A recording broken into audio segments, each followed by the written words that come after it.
नमस्कार. सिनेमाचा दिवस या नवीन मालिकेतील आज हा 11वा भाग.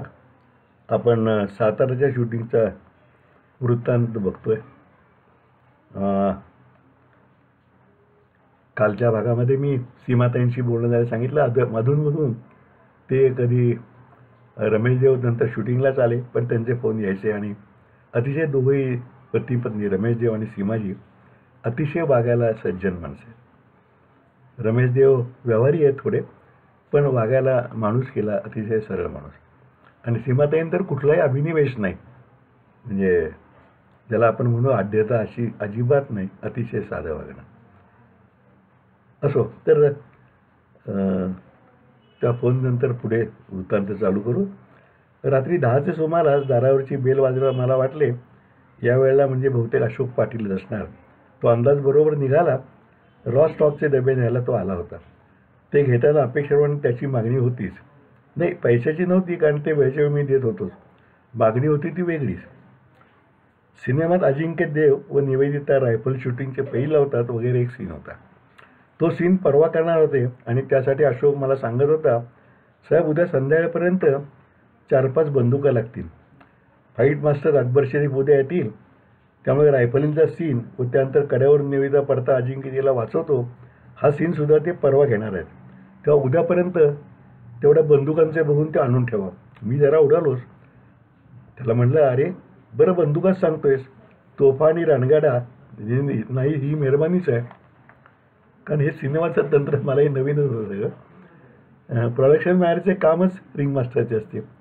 त्याला सर्वांचे मूड सांभाळतच कधी हसून कधी चुकलो म्हणून तर क्वचित प्रत्युत्तर घेऊन काम पुढे न्यायचे असते.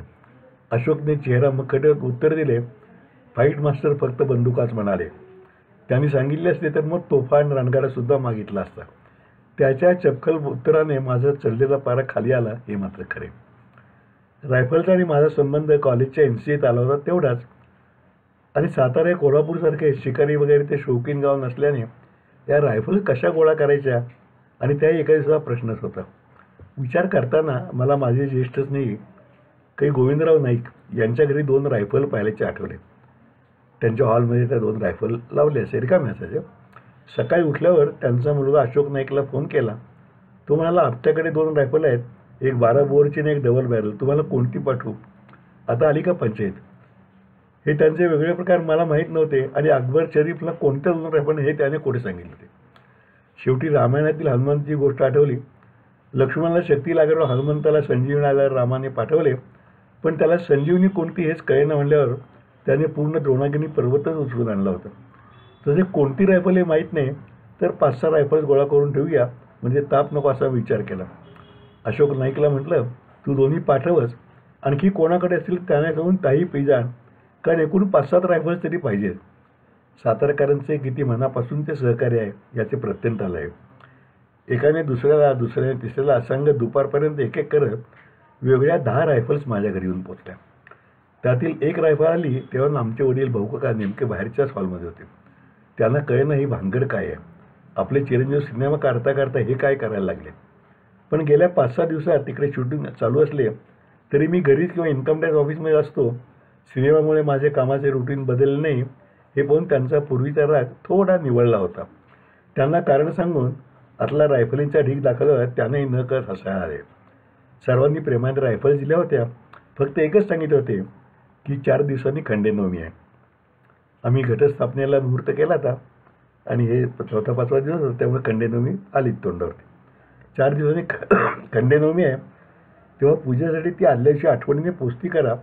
नंतर पुन्हा नेलीत आणि किती दिवस ठेवलीत तरी चालेल, कारण त्या नुसत्याच रायफल्स होत्या, त्यात गोळ्या नव्हत्याच ना. त्या दिवसात अर्कशाळेतील मशीन विभागातील शूटिंग होते.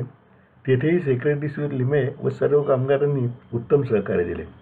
काही चुणचुणीत कामगारांनी प्रत्यक्ष शूटिंगमध्ये भाग घेतला आणि मुख्य म्हणजे आपणची भूमिका करणाऱ्या जयराम कुलकर्णींचा सहज सुंदर अभिनय सुखावून गेला. 1942च्या स्वातंत्र्याला भाग घेतलेल्या आप्पाजी स्वातंत्र्यप्राप्तीनंतर आयुर्वेदिक औषधाचे उत्पादन करणाऱ्या अर्कशाला चालवून गरिबांना स्वस्तात ती औषधं उपलब्ध करून देण्याच्या ध्येयाने कार्यरत झाले असता असा कथाभाग होता. त्यात खलनायकाचे काम करणारा शेखर नवरे हा कसलेला अभिनेता आणि साताऱ्यातीलच नंदू पाटील व दीपक इंगळे हे दोन हौशी रंगकर्मी महत्त्वाच्या भूमिका होते. त्यांनीही दोघांनी तोडीस तोड अभिनय केला. मात्र रात्री उशिरापर्यंत काम करूनही 2 सीन शिल्लक राहिल्याने दुसऱ्या दिवशी तेथीलच काम पूर्ण करायचे ठरले. त्यामुळे रायफलचा सीन परवा दिवशीवर गेला आणि त्या 10 रायफलचा आमच्या घरचा मुक्काम एक दिवस वाढला, अर्थातच कारतुसाशिवाय.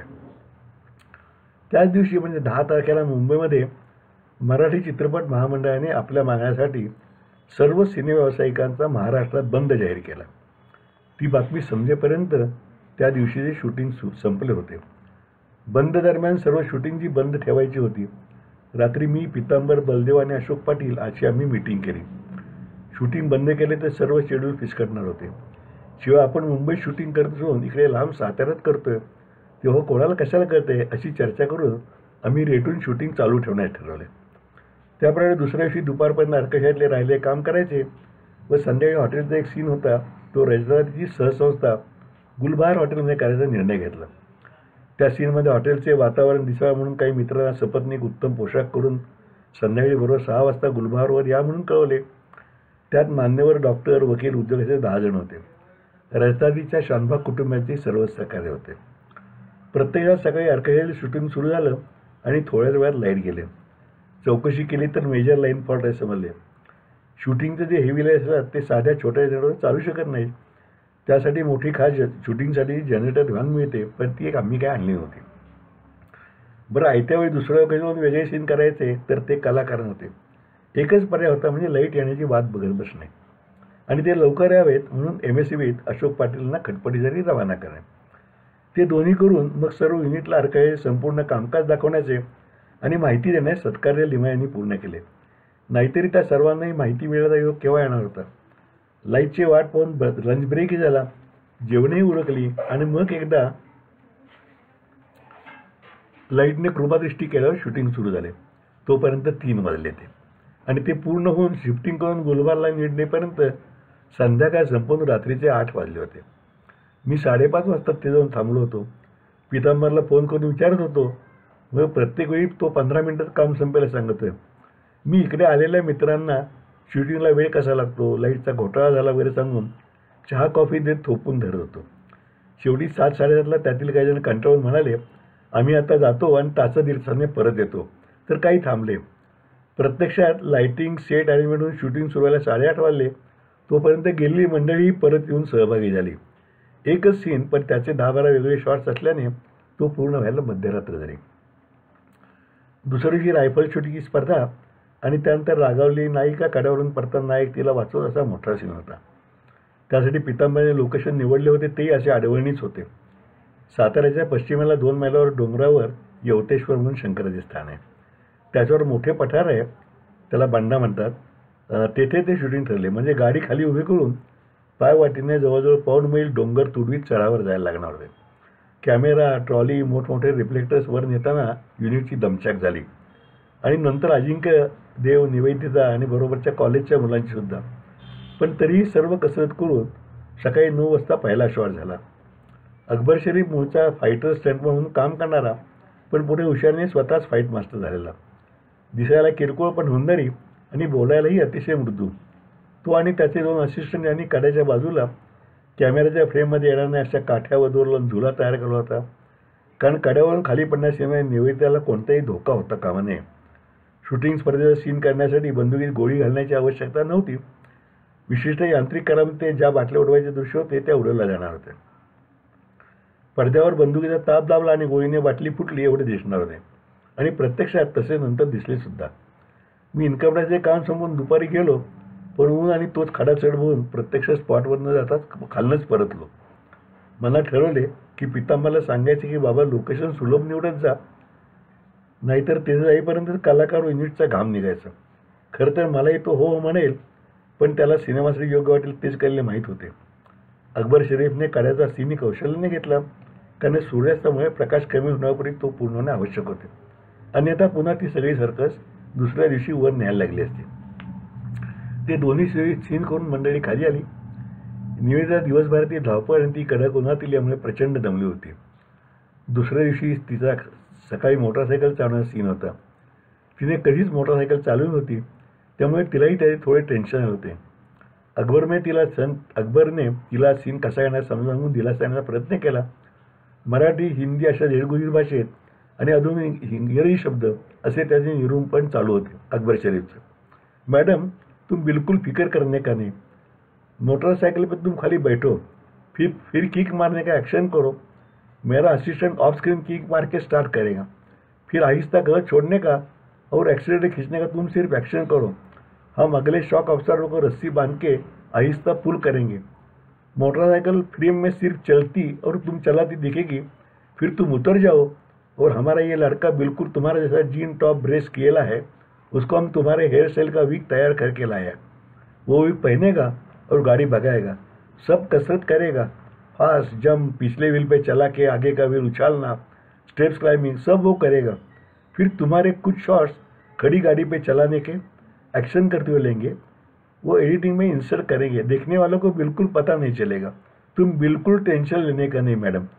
हे सगळं तो ॲक्शन करत सांगत राहिला आणि निवेदिताचे टेन्शन कमी होत गेले. हा सीन आम्ही करणार होतो रयत शिक्षण संस्थेच्या कार्यालयाच्या आवारातील मैदानावर. कर्मवीर भाऊराव पाटील म्हणजे ज्ञानाची गंगा खेडोपाड्यात नेणारे ज्ञानदाते ऋषी. त्यांनी स्थापन केलेली रयत शिक्षण संस्था साताऱ्याचा मानबिंदू आहे. तिन्ही बाजूला शाळा कॉलेजेसच्या भव्य इमारती व कार्यालय. चौथ्या बाजूला अजिंक्यतारा डोंगराचा उतार आणि त्या उतारावर कर्मवीर अण्णांची समाधी व भव्य पुतळा असा तो परिसर होता. संस्थेने प्रेमाने शूटिंगची परवानगी सर्व सहकार्य दिले होते. कर्मवीरांची समाधी, पुतळा व तो परिसर अद्याप पडद्यावर आलेला नव्हता. तेथे शूटिंग येण्यामागे तो पडद्यावर यावा हाही माझा महत्त्वाचा हेतू होता. त्या सीनच्या प्रारंभीच म्हणजे सिनेमा भाषेत तो सीन ओपन होतानाच समाधी व पुतळ्यावर केंद्रित करून घ्यायचे मी सांगितले होते. त्याप्रमाणे सकाळी वेळेत शूटिंग सुरू झाले. शाळा कॉलेजच्या विद्यार्थ्यांची अफाट गर्दी होऊन ते मोठे मैदान पूर्ण भरून गेले. रयतच्या पदाधिकारी व सेवकांच्या सहकार्यामुळे एवढी प्रचंड गर्दी शूटिंगला त्याचा कोणताही व्यत्यय आला नव्हता. आम्ही मग त्यातील काही विद्यार्थ्यांना शूटिंगच्या मॉबमध्ये समाविष्ट करून घेतले. कारण निवेदिता मोटरसायकल भन्नाट वेगाने चालवत कॉलेजच्या आवारात इतरांची भंबेर उडवते असाच तो सीन होता. डमी स्टंटमन निवेदिताचा ड्रेस व डोक्यावर विग घालून त्या कसरती करायला लागल्यावर त्या गर्दीने टाळ्या वाजवत प्रतिसाद दिला. त्यांना तसं पाहायची पहिलीच आणि कदाचित शेवटचीच संधी मिळाल्यामुळे ती मंडळी खुश होती. ती सुरुवात करून देऊन मी घरी येऊन रोजच्याप्रमाणे इन्कम टॅक्सच्या कामाला लागलो. फिल्म इंडस्ट्री ग्रेपफाईन म्हणजे जणू बिनतारी संदेश यंत्रणा आणि ती किती तत्पर असते याचा प्रत्यय मला थोड्याच वेळात आला. फोन आला आणि बोलणाऱ्या व्यक्तीने मी मुंबईहून प्रभात कुमार बोलतोय असं सांगितले. अशा नावाच्या कोणाचीच ओळख नसल्याने मी साहजिकच कोण प्रभात कुमार असे विचारले. मी प्रभात कुमार, मराठी चित्रपट महामंडळाचा अध्यक्ष बोलतोय असे त्यांनी म्हटल्यावर माझी ट्यूब पटकन पेटली की हे छत्रपती व्ही शांताराम यांचे चिरंजीव आणि महामंडळाचे अध्यक्ष आणि त्यांचा फोन आहे. याचा अर्थच बंद असूनही आपण शूटिंग करतोय ही खबर त्यांच्यापर्यंत पोहोचली. गोडबोले, चित्रपटसृष्टीचा आपण महाराष्ट्रावर बंद पुकारलेला आहे आणि सर्वत्र थिएटर, शूटिंग वगैरे सर्व बंद आहे.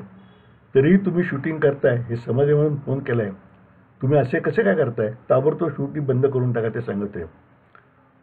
मला वाटले थिएटर्स पुरताच बंद आहे सांगून मी सारवासारव करण्याचा प्रयत्न केला, पण ते बदले नाहीत व त्यांनी त्वरित शूटिंग बंद करायचा खणखणीत इशारा देऊन फोन बंद केला. मी फोन बंद केला खरा, पण डोक्यात विचारचक्र चालू राहिले. आता सगळ्याबरोबर जायलाच हवे व शूटिंग थांबवायलाच हवे, पण तसे केले तर पुढील सर्वच नियोजन कोलमडणार आहे. युनिट एकदा विस्कळीत झाले की पुन्हा त्यांच्या आणि कलाकारांच्या तारखांचा मेळ घालून बंद संपल्यावर नवीन आखणी करायला लागणार. बरं, बंद किती दिवस चालणार हेही सांगता येत नाही. म्हणजे पैसे, वेळ व केलेले नियोजन सर्व वाया जाऊन पुन्हा अधांतरी राहावे लागणार. पहिल्याच वेळेला हा काय गोळ झाला. मनात भांडाचाही विचार आला. वाटले बंद आपल्यापुरता मोडायचा आणि शूटिंग चालूच ठेवायचे. अगदी दादागिरी करून कोणी बंद पडायला तर साताऱ्यात त्यालाही आपण सहज तोंड देऊ शकू, पण त्यात पुढे सर्व इंडस्ट्रीने बहिष्कार टाकला तर काय करायचा हाही प्रश्न आला. या विचारचक्रात तासभर गेला असेल तोच रमेश देव यांचा फोन आला. गोडबोले साहेब, सर्वाबरोबर तुम्हालाही बंद पाळलाच पाहिजे, कारण महामंडळाने हा निर्णय घेतला आहे. मुंबईत हिंदीचेही सर्व काम बंद आहे आणि संपूर्ण महाराष्ट्रात हा बंद पाळला गेला आहे. तुम्ही अट्टाने काही केले तर पुढे तुम्हाला खूप त्रास होईल. शिवाय अजिंक्य, निवेदिता यांचे सगळे करिअर पुढे आहे. त्यांनाही बंदमध्ये सहभागी व्हावेच लागेल आणि ज्येष्ठ मित्र म्हणून माझाही तुम्हाला सल्ला आहे की पाण्यात राहून माशाशी कधी वैर करता येते लक्षात घ्या आणि शूटिंग थांबवा. बंद जेव्हा संपेल तेव्हा आम्ही सर्वजण तुम्हाला पूर्ण सहकार्य करू आणि चित्रपट लवकर पूर्ण करू. तुम्ही त्याची काळजी करू नका. रमेशजी प्रेमाने पण निश्चयाने सांगत होते. मी शांतपणे विचार करून योग्य तो निर्णय घेतो आणि रात्री तुम्हाला फोन करतो असं मी त्यांना सांगितलं. दिवसभर तिकडे शूटिंग चालू होते आणि इन्कम टॅक्सचे काम करता करता माझ्या डोक्यात यातून काय मार्ग काढायचा विचार करत राहिले की काहीतरी मार्ग निघत राहतो असा आपला प्रत्येकाचा अनुभव आहे. बंद, पूर्ण बंद, संपूर्ण महाराष्ट्रात बंद असा शब्दांचा खेळ मनात चालू असतात माझा वकिला मेंदू बंदवरून महाराष्ट्रावर येऊन थांबला. संपूर्ण महाराष्ट्रात बंद याचाच अर्थ महाराष्ट्राबाहेर या बंदचा अंमल नाही हा निष्कर्ष त्यातून निघाला. म्हणजे महाराष्ट्राबाहेरचे लोकेशन असले तर शूटिंगला महामंडळाची हरकत नाही ही त्या निष्कर्षाचीच पुढची पायरी होती. सुदैवाने साताऱ्याहून कोल्हापूर व तेथून कागलनंतर म्हणजे 100 मैलावरच महाराष्ट्राची सीमा संपून कर्नाटक राज्य सुरू होते. म्हणजे निपाणी किंवा बेळगावला शूटिंग चालू ठेवण्यास हरकत नाही या अंतिम निष्कर्षापर्यंत मी येऊन थांबलो. इन्कम टॅक्स कायद्यातील कायदेशीर पळवाटा शोधण्याचा अनुभव ही बंदची पळवाट शोधण्यासाठी कामी आला होता. दिवसभराचे शूटिंग पूर्ण झाल्यावर मी पितांबरला बोलवून त्याची चर्चा केली. सर्व वृत्तांत सांगून पळवाटी सांगितली. तसे महाराष्ट्राबाहेर शूटिंग करण्यास हरकत नाही असे त्याचेही मत पडले. रमेशदेव ज्येष्ठ असल्याने आणि त्यांची संमती आवश्यक वाटल्याने त्यांना फोन केला. सिनेमाच्या निर्मितीच्या जीवातून तेही गेले असल्याने माझ्या झालेल्या कोंडीची त्यांना पूर्ण जाणीव होती. त्यांनाही हा मार्ग पटला. 2 दिवसावर दसरा आला होता. सणासुदीला घरी असावे सर्वांनाच वाटत असते. मग सर्व विचार करून आम्ही निर्णय घेतला की उद्या सकाळचा एक सीन आहे तो पूर्ण करायचा. नंतर सर्व युनिटला मिस्टरांना भोजन द्यायचे आणि पॅकअप करून दुपारी आपापल्या घरी रवाना करायचे. दसरा आणि नंतरचा एक दिवस सुट्टी द्यायची आणि त्याच्या पुढच्या दिवशी निपाणी बेळगाव असे ज्या गावी शूटिंगची सोय होईल तिथे बोलवायचे आणि लगेचच पुढचं शूटिंग सुरू करायचे. या मधल्या 3 दिवसात त्या दोन्ही ठिकाणी कशी, कोठे आणि काय सोय होईल ही कटपट करायची. त्यासाठी मी फोनाफोनी करून माहिती काढायची. पितांबरने प्रत्यक्षात लोकेशन पाहिजे आणि त्याप्रमाणे ठिकाण निश्चित करून या 3 दिवसाच्या गॅपनंतर तिथे संपेपर्यंत शूटिंग चालू करायचे. संप संपला की परत सातारला यायचं आणि राहिलेलं शूटिंग पूर्ण करायचं. त्याप्रमाणे सकाळी सर्वांना कल्पना दिली. देसाईला म्हटलं आज तू स्वयंपाक करू नकोस, सर्वांचीच जेवणाची सोय मी करतोय. तेवढा सीन पूर्ण झाल्यावर सर्व सामानाची बांधाबांध करून मंडळींना गजानन मंगल कार्यालयात बोलवले. आचारी काम करीत करीत कष्टाने श्रीपाद वैद्य या माझ्या मित्राने ते स्वमालकीचे छोटेखानी कार्यालय उभे केले होते. त्यालाही लोकसंग्रहाची व कलांची आवड होती. त्यानेच ही जबाबदारी घेऊन मस्तपैकी जिलबी, मसाले भात, आळूची भाजी असा फक्कड पुणेरी बेत करून सर्वांना आग्रह करून जेवून घातले. मी विचार केला की प्रत्येकाला घरी जाताना बरोबर पैसे लागतीलच. जरी कॉन्ट्रॅक्टरप्रमाणे ते देण्याचे मला बंधन नव्हते तरी माणुसकी महत्त्वाची मानून मी स्पॉट बॉईजपासून कलाकारांना ठरल्यापैकी निम्मे मानधन दिले व त्यांचे आभारी मानले. ते पैसे घेताना सर्वांना विशेषतः कामगारांना भरून आले होते. पैसे उशिरा मिळण्याचा, पूर्ण बुडण्याचा असे अनेक अनुभव त्यांना होते. पण केलेल्या कामापेक्षा जास्त रक्कम ॲडव्हान्स म्हणून मिळण्याचा हा पहिलाच दुर्मिळ अनुभव आहे असे त्यांनी बोलून दाखवले. माझा एक मित्र मला पैसे देण्यापूर्वी म्हणाला सुद्धा की अरे तू हे पैसे ॲडव्हान्समध्ये देतोयस, सिनेमा म्हणजे बेभरोशांच्या माणसांचा मेळा, मग नंतरही आलेच नाही तर तुझे जादा दिलेले पैसे बुडतीलच की. मी म्हटले या 10 दिवसातील त्यांच्या वागण्यावरून ते असे करणार नाही अशी माझी खात्री आहे. आणि समज हे दोघांनी तसे केले तर तेवढे 2 दिवसांचे पैसे बुडल्याचे समजायचे. पण त्या भीतीने सणासाठी जाताना त्यांना रिकाम्या हाताने पाठवायचे हे माझ्या व्यवहारात न बसणार आहे. हे सर्व होऊन साऊंड ट्रक, व्हॅन व ट्रॅक्स कोल्हापूरच्या सर्व युनिट व सामानासह रवाना झाल्या. कलाकारही पुणे मुंबईला परत गेले. एखादे लग्नघर सुने झाल्यासारखे वाटू लागले. पण तसे स्वस्त बसून चालणार नव्हते. निपाणी का बेळगाव का तिथे जमले तर इतर महाराष्ट्राबाहेरच्या कोणत्या गावात हे 2 दिवसातच धावपळ करून ठरवायला पाहिजे होते. शूटिंग ॲट सातारा तात्पुरते संपले असले तरी व्हेअर टू शूट नेक्स्ट हे कोडे सोडवायलाच पाहिजे होते. व्हेअर टू शूट नेक्स्ट हे कोडं कसं सोडवलं याचा वृत्तांत आता पुढच्या भागात येईल. तोपर्यंत नमस्कार.